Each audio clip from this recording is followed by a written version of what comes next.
ஆ வணக்கம் நண்பர்களே. இந்த ஆடியோ எதுக்குன்னா, இப்போ சென்னையில பார்த்தீங்கன்னா, அடிக்கடி கரண்ட் கட் ஆகுது. நைட்டு பூரா நைட்டு தான் மேக்ஸிமம் கரண்ட் கட் ஆயிட்டுருக்கு. என்ன பிரச்சனை? என்ன ஏதுன்தே தெரியல.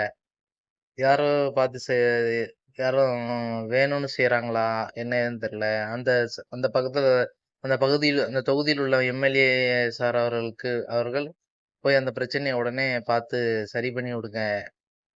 ஆமா. ஏன்னா பெண்கள், குழந்தைங்கள வச்சுட்டுலாம் இருக்க முடியாது. வெயில் டைம் அதிகம் ரொம்ப ஜாஸ்தி. ஆமா. எதுக்காக இப்படி நடக்குது? இல்ல இந்த புது கட்சிய கெடுக்கன்னு யாரும் பண்றாங்களா? என்ன ஏதுன்னு தெரியல. ரொம்ப ஆனா சென்னையில தான் இந்த நியூஸ் வந்துகிட்டே இருக்கு. Current cut ஆகுதுன்ட்டு.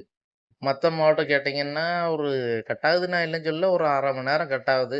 மேக்ஸிமம் எதுவும் வேலை நடந்துச்சுன்னா, ஒரு 1 மணி நேரம் கட் ஆகுது. மத்தபடி இங்க அதிகமா நைட்லாம் மேக்ஸிமம் இங்க கட் ஆனது இல்ல கரண்ட்.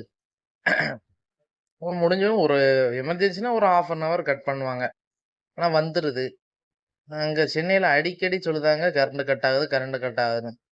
ஏன்னா நம்ம சிஎம் சாரு தலைமைச் செயலகம் எல்லாம் சென்னையில தான் இயங்கிட்டு இருக்கு. சிஎம் சாருக்கு கெட்ட பேர் நடக்கும்னா யாரும் பண்றாங்களா? என்னன்னு தெரியல. திடீர்னு ஒரு நடவடிக்கை எடுங்க. சீக்கிரம் அளவுக்கு நடவடிக்கை எடுங்க. ஒரு வீடியோலாம் பார்த்தேன். விஜய் இதுக்கு தான் வந்தானா? கரண்ட் கட் பண்ண இதுக்கு தான் வந்தானா? அப்படின்னு ஒரு நபர் பேசுறாரு. கரண்ட்ட புடுங்கறதுக்கு தான் வந்தானா? அப்படின்னு ஒருமையிலலாம் பேசுறாரு. சரி அதான் நம்ம கட்சிக்கு இப்போ அப்படின்னா இல்ல விஜய் சாருக்கு கெட்ட பேர் நடக்கணும்னு பேசுறாங்களா?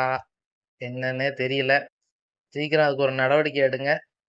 இந்த மாரி இது நடக்கக்கூடாது. இந்த பீஸ் கேரிய திருடிட்டு போற மாரிலாம் நியூஸ்ல காட்டுறாங்க. அது யாரு? என்ன? அவங்களுக்கு பின்னாடி யார் இருக்கா? என்னன்ட்டு ஒரு நடவடிக்கை எடுக்குமாறு கேட்டுக்கொள்றேன். நன்றி. வணக்கம்.